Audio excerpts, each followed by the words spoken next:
Matt, hypothetical, kung meron kang haharanahin ngayon na isang GMA artist, sino at bakit?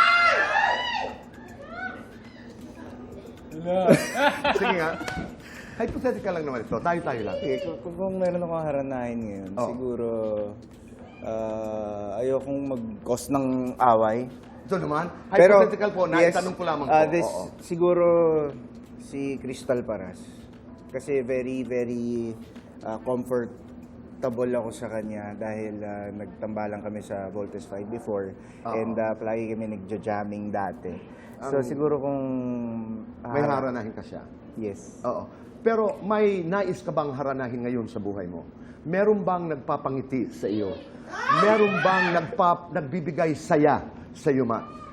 Sinabi mo buong buhay ko eh. Buong buhay, di ba? Tama eh. Aalay. Meron ka bang pag-aalayan ng iyong buong buhay? Well, Tito Boy, I'm very single. You're very single and that's okay. And masaya ako ngayon na single ako. Kasi mas nakawala ako sa kulungan, kumbaga. Kumbaga parang ngayon kasi nagagawa ko lahat ng mga gusto kong gawin nang walang hindrance. Pero, Oo. syempre namimiss ko yung pakiramdam. Ng umiibig. Umiibig. Ang sarap kasi ng kwento ng Sinagtala dahil si Matt plays the role of Isko na nagtatago sa kanyang katahimikan.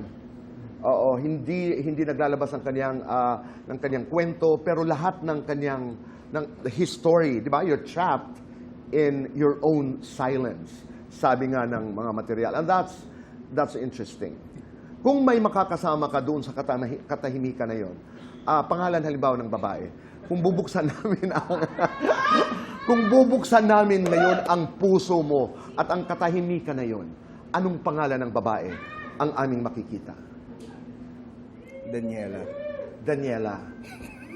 Talaga, ganda. Daniela, kung nanonood ka, magandang hapon. Magandang hapon sa'yo.